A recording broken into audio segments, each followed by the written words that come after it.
고린도전서 13장. 사랑이 없으면 아무것도 아니다. 이제 내가 여러분에게 가장 좋은 길을 보여드리겠습니다. 내가 만일 사람의 언어와 천사들의 말을 한다 할지라도 내게 사랑이 없으면 울리는 징이나 소리나는 꽹과리와 같을 뿐입니다. 내가 만일 예언하는 은사를 가지고 있고 모든 비밀과 모든 지식을 알고 또 산을 옮길 만한 믿음을 가지고 있다 할지라도 내게 사랑이 없으면 나는 아무것도 아닙니다. 내가 만일 내가 가진 모든 것으로 남을 돕고 또 내 몸을 불사르게 내줄지라도 내게 사랑이 없으면 나는 아무 소용이 없습니다. 사랑은 오래 참고 친절하며 사랑은 시기하지 않으며 자랑하지 않으며 교만하지 않으며 무례하지 않으며 자기 유익을 구하지 않으며 성내지 않으며 원한을 품지 않으며 불의를 기뻐하지 않으며 진리와 함께 기뻐하고 모든 것을 덮어주고 모든 것을 믿으며 모든 것을 바라고 모든 것을 견딥니다. 사랑은 결코 없어지지 않습니다. 그러나 예언도 사라지고 방언도 그치고 지식도 사라질 것입니다. 우리는 부분적으로 알고 부분적으로 예언합니다. 그러나 완전한 것이 올 때는 부분적인 것은 사라지게 될 것입니다. 내가 어린아이였을 때는 어린아이같이 말하고 어린아이같이 이해하고 어린아이같이 생각했습니다. 그러나 어른이 돼서는 어린 아이의 일들을 잃어버렸습니다. 지금은 우리가 거울에 비추어 보듯 희미하게 보지만 그때에는 얼굴과 얼굴을 맞대어 볼 것입니다. 지금은 내가 부분적으로 알지만 그때는 주께서 나를 아신 것 같이 내가 온전히 알게 될 것입니다. 그러므로 믿음, 소망, 사랑, 이 세 가지는 언제까지나 남아있을 것인데 이 가운데 가장 위대한 것은 사랑입니다. 고린도전서 14장. 예배에서 알아듣게 말하라. 사랑을 추구하십시오. 신령한 것들을 열심히 구하되 특히 예언하기를 간절히 구하십시오. 방언을 말하는 사람은 사람들에게 말하는 것이 아니라 하나님께 말하는 것입니다. 아무도 이것을 알아들을 수 없습니다. 이는 그가 영으로 비밀을 말하는 것이기 때문입니다. 그러나 예언하는 사람은 사람들을 세워주고 격려와 위로의 말을 합니다. 방언하는 사람은 자신에게 도움이 됩니다. 그러나 예언하는 사람은 교회를 이롭게 합니다. 나는 여러분이 모두 방언을 말하기를 원하지만 그보다도 예언하기를 더욱 원합니다. 누가 방언을 통역해 교회를 이롭게 하지 못한다면 방언하는 사람보다 예언하는 사람이 더 훌륭합니다. 이제 형제들이여, 만일 내가 여러분에게 가서 방언만 하고 계시나 지식이나 예언이나 가르침을 전하지 않는다면 여러분에게 무슨 유익이 있겠습니까? 필이나 수금같이 생명이 없는 악기가 소리를 낼 때도 각기 뚜렷한 소리를 내지 않는다면 피리를 부는 것인지 수금을 타는 것인지 알 수 없지 않습니까? 또 나팔이 불분명한 소리를 낸다면 누가 전투를 준비하겠습니까? 이와 같이 여러분도 혀로 이해할 수 있는 말을 하지 않는다면 그 말을 어떻게 알 수 있겠습니까? 여러분은 허공에 대고 말하는 격이 될 것입니다. 세상에는 수많은 종류의 말소리가 있으나 뜻이 없는 말은 하나도 없습니다. 그러므로 만일 내가 그 말의 뜻을 알지 못한다면 그 말하는 사람에게 나는 외국 사람이 되고 그 말하는 사람도 내게 외국 사람이 될 것입니다. 이와 같이 여러분은 성령의 은사들을 간절히 원하는 사람들이니 교회를 위해 더욱 풍성하게 받기를 구하십시오. 그러므로 방언을 하는 사람은 통역할 수 있기를 기도하십시오. 만일 내가 방언으로 기도하면 내 영은 기도할지라도 내 이성은 이해하지 못합니다. 그러면 어떻게 해야 하겠습니까? 나는 영으로 기도하고 또한 이성으로 기도할 것입니다. 내가 영으로 찬미하고 또한 이성으로 찬미할 것입니다. 만일 그렇지 않고 여러분이 영으로만 감사한다면 은사를 받지 못한 사람은 여러분이 무슨 말을 하는지 알지 못하는데 어떻게 여러분의 감사에 아멘 할 수 있겠습니까? 여러분이 감사를 잘했다 할지라도 다른 사람에게는 도움이 되지 못합니다. 내가 여러분 모두보다 방언을 더 많이 함으로 하나님께 감사를 드립니다. 그러나 나는 교회에서 사람들을 가르치기 위해 방언으로 1만 마디 하는 것보다 깨달은 이성으로 5마디 말하기를 원합니다. 형제들이여, 생각하는 데는 어린아이가 되지 마십시오. 악한 일에는 어린아이가 되고 생각하는 데는 어른이 되십시오. 율법에 기록되기를 내가 방언을 말하는 사람들의 혀와 외국 사람의 입술을 통해 이 백성에게 말할지라도 그들은 내 말을 듣지 않을 것이다 라고 했습니다. 그러므로 방언은 믿는 사람들을 위한 것이 아니라 오직 믿지 않는 사람들을 위한 표적이며 예언은 믿지 않는 사람들을 위한 것이 아니라 믿는 사람들을 위한 것입니다. 그러므로 만일 온 교회가 모여 모두 방언으로 말한다면 은사를 받지 못한 사람들이나 믿지 않는 사람들이 들어와서 듣고 여러분에게 미쳤다고 하지 않겠습니까? 그러나 만일 모두가 예언을 하면 믿지 않는 사람들이나 은사를 받지 못한 사람들이 들어와서 듣고는 모든 사람에 의해 잘못을 질책받고 심판을 받아 그 마음속에 숨은 것들이 드러나게 됩니다.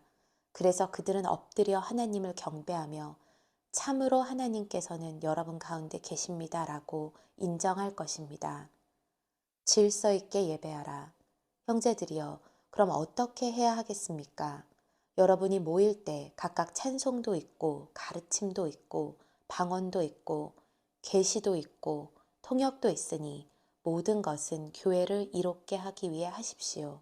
누가 방언을 하려고 하면 2사람이나 혹은 3사람 정도가 말하되 차례대로 하고 한 사람은 통역을 하십시오. 만일 통역할 사람이 없다면 교회에서는 잠잠히 있고 자신과 하나님께만 말하십시오. 예언하는 사람은 2이나 3이서 말하고 다른 사람들은 그것을 분별하십시오.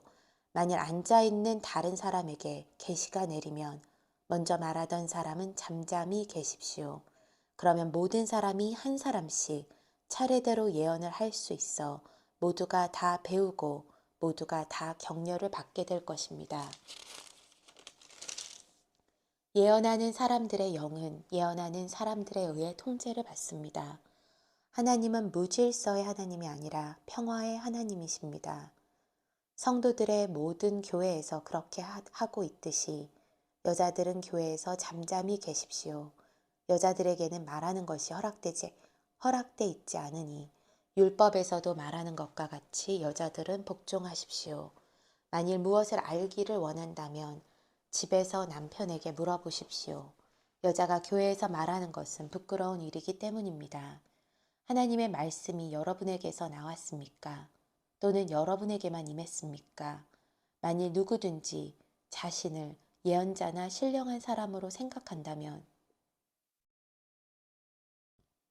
그는 내가 여러분에게 쓰는 것이 주의 명령임을 아십시오. 만일 누구든지 이것을 인정하지 않으면 그도 인정을 받지 못할 것입니다. 그러므로 내 형제들이여, 예언을 간절히 구하며 방언으로 말하는 것을 막지 마십시오. 모든 일에 적절하게 하고 또 질서 있게 하십시오. 고린도전서 15장. 그리스도의 부활. 형제들이여, 이제 내가 여러분에게 전한 복음을 되새겨 드리려고 합니다. 여러분은 이 복음을 전해 받았고 또한 그 안에 서 있습니다. 만일 여러분이 내가 여러분에게 전한 그 말씀을 굳게 잡고 헛되이 믿지 않았다면 여러분은 그 복음으로 구원을 받습니다. 내가 전해 받은 가장 중요한 것을 여러분에게 전했습니다. 그것은 그리스도께서 성경의 말씀대로 우리 죄를 위해 죽으시고 장사되셨다가 성경의 말씀대로 3일째 되던 날 다시 살리심을 받아 게바에서 나타나시고 그 다음으로 12제자에게 그 후 500명이 넘는 제자들에게 동시에 나타나셨으니 그 가운데 대부분이 지금도 살아있고 어떤 사람들은 잠들었습니다. 그 후에 야고보에게 나타나셨고 그 다음으로 모든 사도들에게 마지막으로 다리 차지 못한 채 태어난 사람과 같은 내게도 나타나셨습니다. 나는 사도들 가운데 가장 작은 사람이요 사도라 불릴 자격도 없는 사람입니다. 이는 내가 하나님의 교회를 핍박했기 때문입니다. 그러나 오늘날 내가 나된 것은 하나님의 은혜로 된 것입니다. 내게 주신 그분의 은혜가 헛되지 않아 내가 어느 사도보다 더 많이 수고했습니다. 그러나 이것은 내가 한 것이 아니요 오직 나와 함께 하신 하나님의 은혜로 한 것입니다. 그러므로 나나 그들이나 우리가 이렇게 복음을 전파하고 있으며 여러분도 이렇게 믿었습니다. 죽은 사람들의 부활.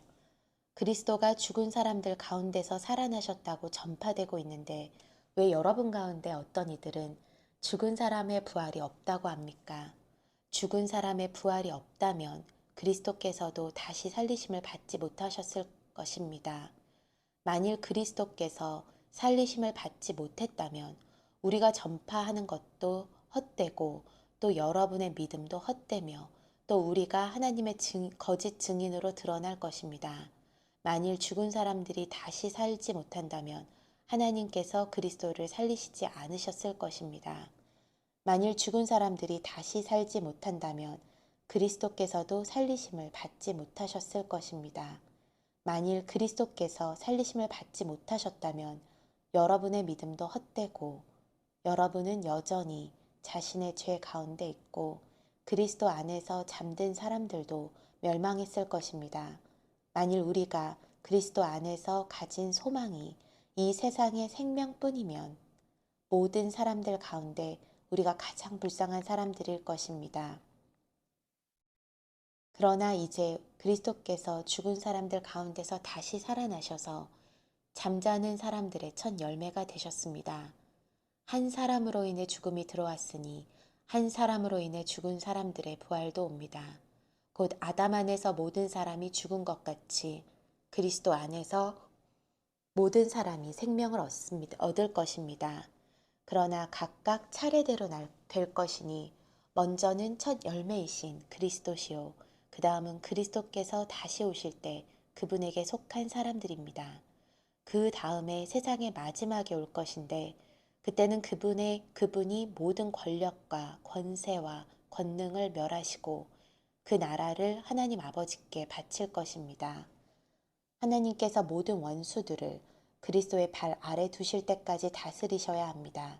멸망당할 마지막 원수는 죽음입니다. 성경에 이르기를 하나님께서 만물을 그분의 발 앞에 두셨다라고 했습니다.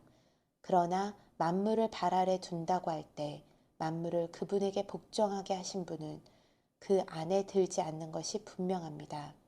만물을 그분께 복종해야 하신 때는 아들 자신도 만물을 복종하게 하신 분에게 복종하게 될 것입니다. 이는 하나님께서 만유의 주가 되시려는 것입니다. 만일 부활이 없다면 죽은 사람을 대신해서 세례받은 사람들은 왜 그렇게 하는 것입니까? 만일 죽은 사람들이 전혀 다시 살아나지 못한다면 왜 그들을 위해 세례를 받는 것입니까? 그리고 왜 우리는 시시각각으로 위험을 무릅쓰겠습니까? 형제들이여, 내가 그리스도 예수 우리 주 안에서 가진 내 자랑인 여러분을 두고 단언합니다만 나는 날마다 죽습니다. 만일 내가 에베소에서 인간적인 동기로 맹수들과 싸웠다면 내게 무슨 유익이 있겠습니까? 만일 죽은 사람들이 살아나지 못한다면 내일 죽을 것이니 먹고 마시자라고 할 것입니다. 속지 마십시오. 나쁜 친구들이 좋은 습관을 망쳐버립니다. 정신을 똑바로 차리고 죄를 짓지 마십시오. 하나님을 알지 못하는 사람들이 있으므로 여러분을 부끄럽게 하기 위해 내가 이런 말을 합니다. 부활의 몸. 그러나 어떤 사람은 죽은 사람들이 어떻게 살아나며 어떤 몸으로 옵니까? 라고 물을 것입니다. 어리석은 사람이여, 당신이 뿌리는 씨가 죽지 않고서는 살아날 수 없습니다. 당신이 뿌리는 것은 장차 생겨날 몸 그 자체가 아니라 밀이나 다른 곡식이든지 다만 씨앗을 뿌리는 것입니다. 그러나 하나님께서는 뜻하시는 대로 그 씨에 몸을 주십니다. 곧 각각의 씨에 각기 고유한 몸을 주십니다. 모든 육체가 다 같은 육체가 아닙니다. 사람의 육체가 다르고 짐승의 육체가 다르고 새의 육체가 다르고 물고기의 육체가 다릅니다. 또 하늘에 속한 몸들이 있고 땅에 속한 몸들이 있습니다. 그러나 하늘에 속한 몸들의 영광이 다르고 땅에 속한 몸들의 영광이 다릅니다. 해의 영광이 다르고 달의 영광이 다르고 별들의 영광이 다릅니다. 별과 별의 영광이 서로 다릅니다. 죽은 사람들의 부활도 이와 같습니다. 썩을 몸으로 묻히지만 썩지 않을 것으로 살아납니다. 비천한 가운데 묻히지만 영광 가운데 살아납니다. 약한 사람으로 묻히지만 강한 사람으로 살아납니다. 자연의 몸으로 묻히지만 영적인 몸으로 살아납니다. 자연의 몸이 있다면 영적인 몸도 있습니다. 기록되기를 첫사람 아담은 생명이 있는 영이 됐다라고 한 것처럼 마지막 아담은 생명을 주는 영이 됐습니다. 그러나 신령한 것이 먼저가 아니라 자연에 속한 것이 먼저이며 그 다음이 신령한 것입니다. 첫사람은 땅에서 났으므로 흙에 속한 사람이나 둘째 사람은 하늘에서 왔습니다. 그 흙에 속한 사람과 같이 저 흙에 속한 사람들도 그러하고 그 하늘에 속한 사람과 같이 저 하늘에 속한 사람들도 그러합니다.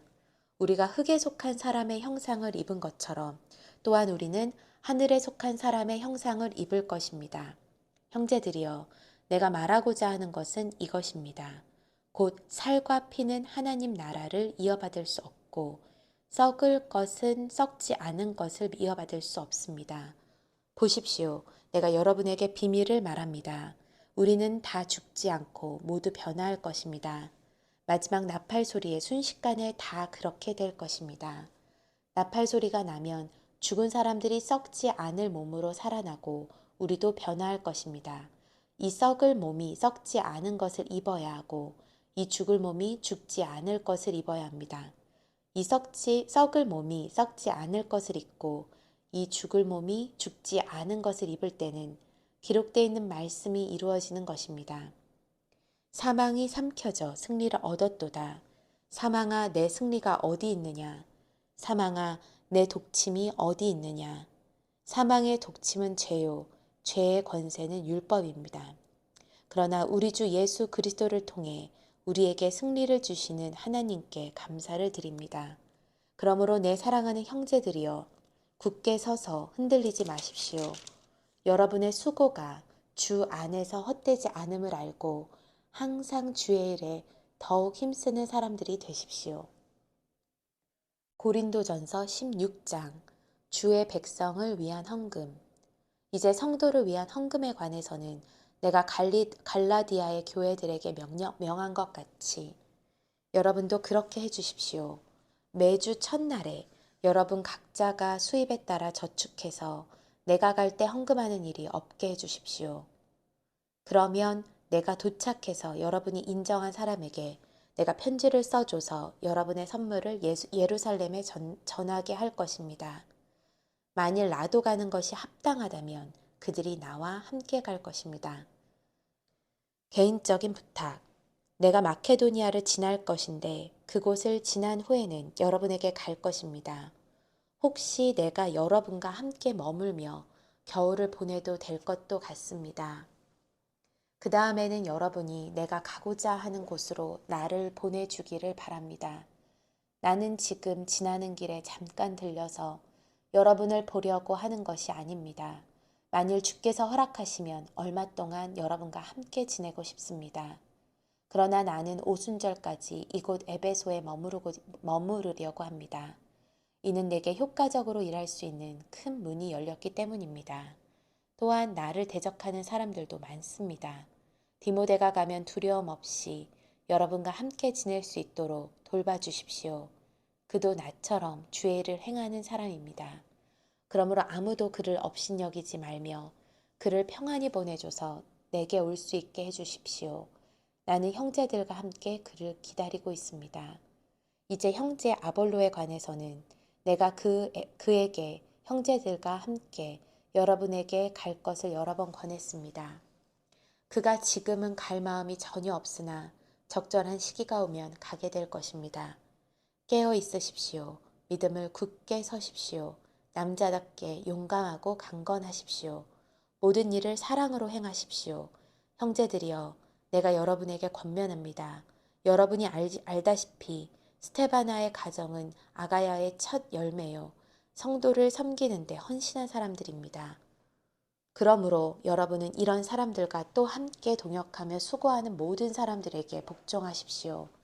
나는 스테바나와 브느나도와 아가이고가 온 것을 기뻐합니다. 이는 그들이 여러분을 대신해 내 허전함을 채워주었기 때문입니다. 그들은 나와 여러분의 영을 시원하게 해주었습니다. 그러므로 여러분은 이런 사람들을 인정해 주십시오. 마지막 문안 인사. 아시아의 교회들이 여러분에게 안부를 전합니다. 아굴라와 브리스길라가 그들의 집에 모이는 교회와 함께 주 안에서 진심으로 여러분에게 따뜻한 안부를 전합니다. 여기 있는 모든 형제들이 여러분에게 안부를 전합니다.